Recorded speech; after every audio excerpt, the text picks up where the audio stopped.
Melhor e Mais Justo está de volta, debatendo hoje os avanços e os desafios para enfrentar a AIDS no Brasil e no mundo.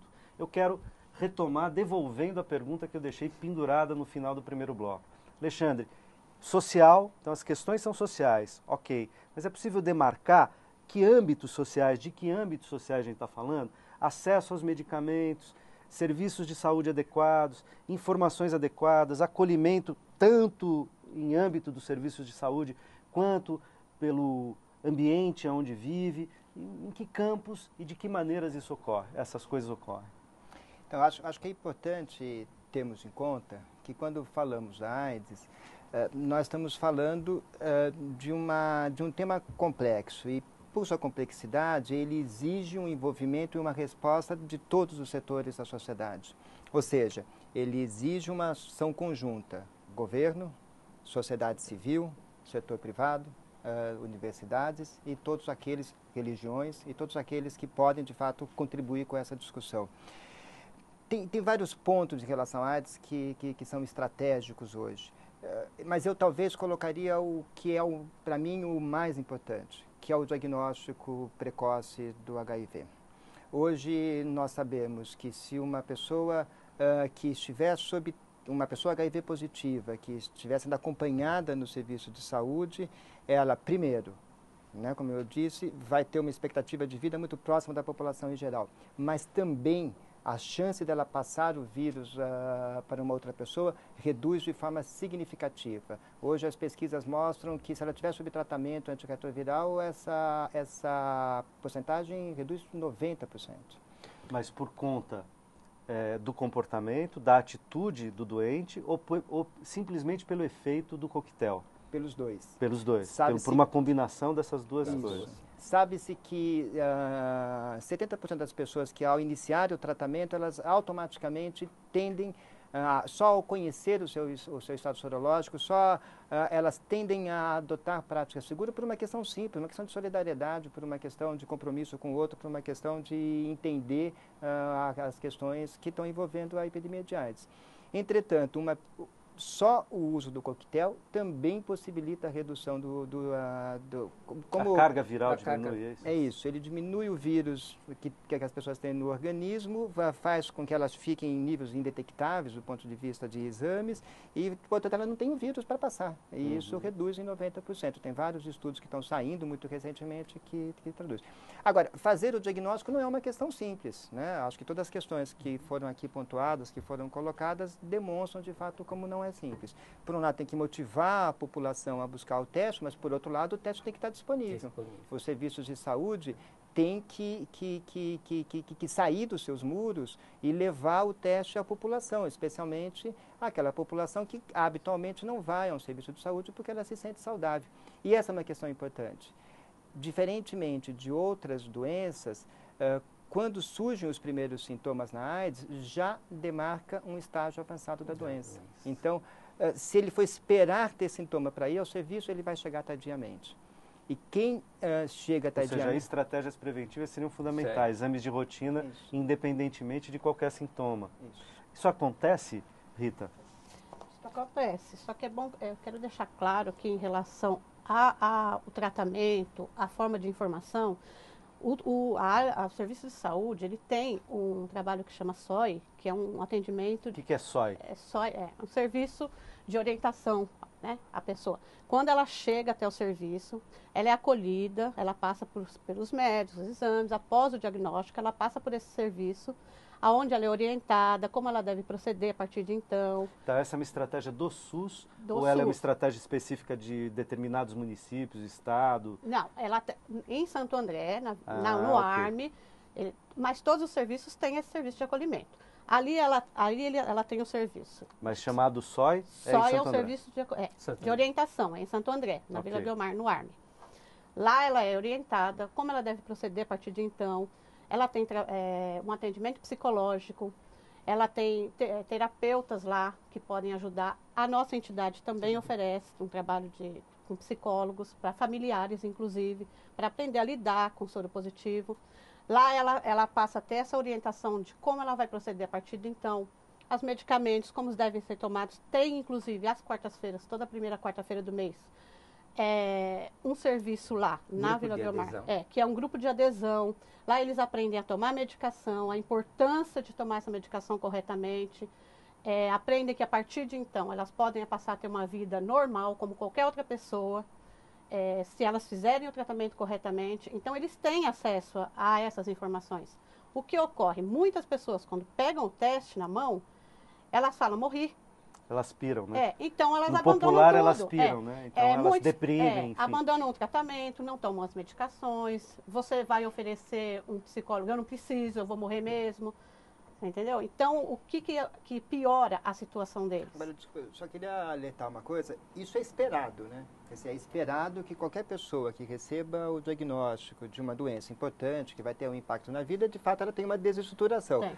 E acho que é aí que está a importância que ela está chamando, que é o serviço, tem o papel de apoiar esse indivíduo no sentido de possibilitar que ele se reestruture, que ele reorganize sua vida, que ele aprenda a lidar com a doença e a partir daí... E esse acolhimento do serviço tem que ser ativo, quer dizer, o serviço tem que ir atrás desse paciente, porque o paciente pode não vir, né?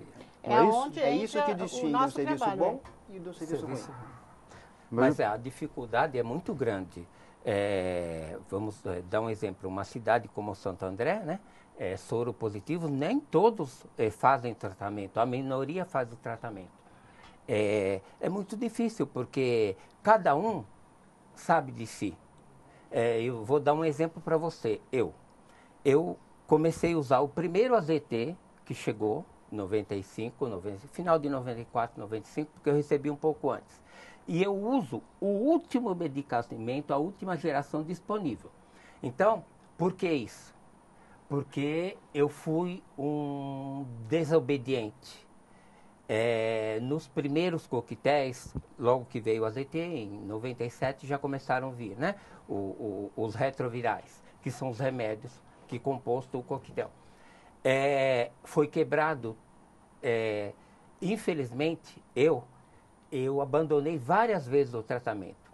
Então, eu passei por todas as fases da doença imagináveis. E por que você abandonava o tratamento? Porque aquela coisa, a vida do ser humano, cada um tem um modo de ser, né?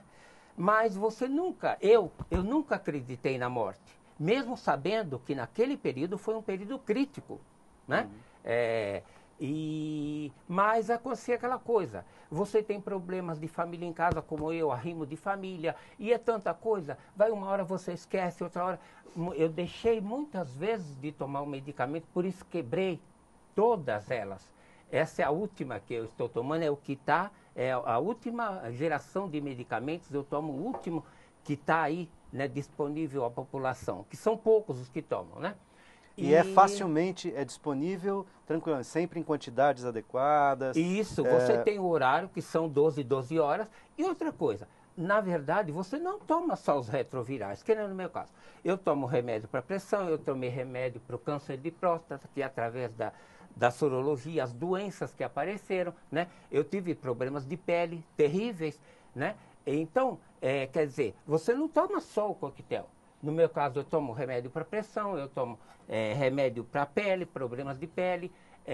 Então, são muitas coisas que faz. Quando eu fiz uso dos remédios para o câncer da próstata também, quer dizer, tudo isso na minha cabeça, era uma loucura, porque eu não tinha só eu para cuidar, eu tinha uma família. Então, muitas vezes, eu olhava para o lado da família e se esquecia de mim. Então, mas hoje já, desde 2008, em que eu voltei à vida, porque eu fiquei em coma, muitas vezes no hospital, o meu CD4, a carga viral, chegou a 4 pontos, quer dizer, é uma condição de falência, né? Mas, a partir de 98, com essa nova geração, que realmente eu me conscientizei, isso é muito importante dizer, porque falar é muito importante você dizer que você está consciente, né? Foi aí onde eu resolvi trabalhar também como voluntário, né? Isso me ajudou muito porque estar participando de encontros, palestras, mini seminários, convivendo mais com a AIDS, né? Que eu me aposentei por tempo de trabalho numa metalúrgica, mas depois disso tudo eu resolvi ser voluntário. Por quê? Para mostrar para os jovens, para as pessoas que estão aí, que é como diz, eu tenho um lema que digo comigo, a AIDS não mata, quem morre é o ser humano, né? Por quê? Porque ele se deixa levar. Porque eu poderia ter ido também para o outro lado, mas eu estou aqui. Então, hoje, eu luto em prol disso para conscientizar as pessoas. E há uma dificuldade muito grande. Porque... E vamos ver, então, na experiência do Jorge. Quais são essas dificuldades, Jorge? Olha, eu mais uma vez falo, assim, eu nunca tive essa dificuldade da adesão ao tratamento. Mas o que o Pelé fala aqui, que a Rita falou, essa adesão com os pacientes, ela é muito acentuada. Tem um momento que eles abandonam, cansaço, porque é muito comprimido, os remédios, efeitos colaterais, eles são terríveis. Eu mesmo, por exemplo, há 3 anos atrás, tive uma cirurgia no coração, teve que trocar a válvula por efeitos colaterais, entupimento dessas artérias, que dá muito problema cardiovascular, né? Os antirretrovirais. Exatamente. Então, assim, eu fiquei quase na corda bamba, mas nunca teve uma doença oportunista, graças a Deus.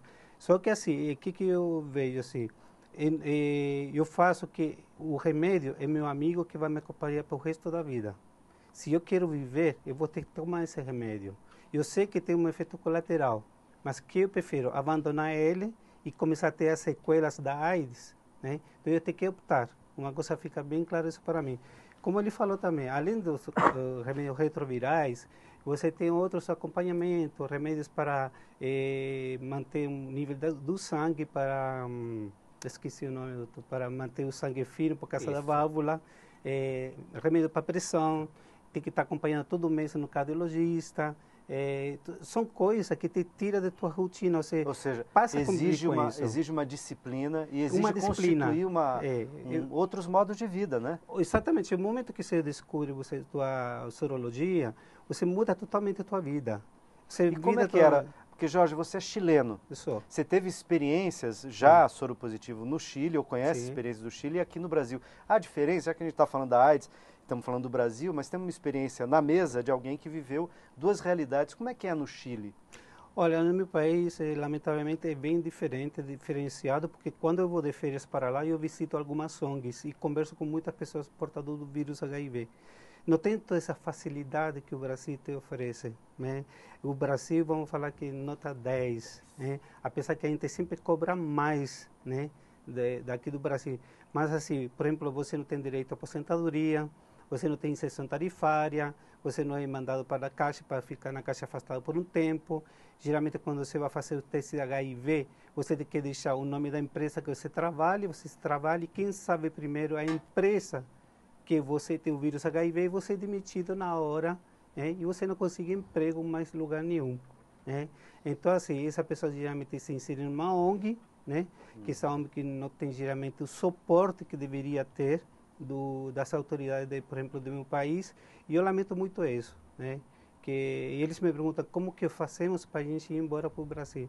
Não é fácil, que eu falei, você renunciar à tua família, vir a um país que é totalmente diferente, uma cultura diferente, até as comidas são diferentes, você renascer de novo, né? Então é difícil. Como é que a gente, já que falamos em prevenção, etc., como é que é possível fazer ou ampliar e em que pé que está sendo feito adequadamente o controle da transmissão vertical, né? De mãe na gravidez, da mãe para a criança que vai nascer, enfim. Como é que está o nível de infecção nesse campo, de mães, enfim, de pais que são soropositivos, no controle para as próximas gerações? Eu acho que esse é um ponto vital que você toca, pelo seguinte, porque hoje já se sabe, né, que feito o diagnóstico durante a gestação, é possível fazer o tratamento com o coquetel, com os antirretrovirais, o que diminui a chance da transmissão do vírus da mãe para o filho para 0, muito próximo a 0. Tá? Tanto que há vários países no mundo que já praticamente extinguiram a transmissão vertical ou que só ocorrem casos muito esporádicos quando tem algum problema muito específico. Tem algumas cidades também no Brasil que conseguiram fazer isso. Entretanto, nós infelizmente, o Brasil talvez seja um dos pontos mais fracos da resposta brasileira e um dos pontos que talvez tenhamos que avançar muito ainda. Primeiro, A cobertura do teste no pré-natal no Brasil ela é relativamente baixa, nós não chegamos a 70%. Em São Paulo é um pouco maior, mas na média do país nos chega a 70%. Tem alguns estados da região Nordeste que esse percentual da oferta do teste vai para 10%, 20%. É muito baixo. É muito baixo. Além de não fazer o teste, muitas vezes há uma demora na entrega do próprio resultado. Então, entre a gestante colher e receber o teste, muitas vezes ela já teve o seu filho e, portanto, não detectou, não conseguiu fazer a prevenção. E muitas vezes que ela recebe esse teste durante a gestação, quando ela vai para o hospital, o profissional não está informado e não faz a profilaxia naquele momento. Então, portanto, tem sérios pontos de estrangulamento que é muito importante. Agora, aí eu acho que é claro, né? A responsabilidade, de novo, é do serviço público e do profissional de saúde. De ajustes nas políticas públicas. Então, tem que ter uma consciência do profissional de saúde, especialmente do médico, de solicitar o exame, de acompanhar a realização desse exame e de entregar o resultado para a mãe. E a partir do momento que diagnosticá-la como positiva, ela tem que ser acompanhada adequadamente, porque pode-se evitar um caso. Eu acho que o Brasil deveria ser mais contundente. Na reunião agora das Nações Unidas sobre AIDS, se tirou uma meta para todo mundo de erradicar ou de eliminar a transmissão vertical do HIV até 2015.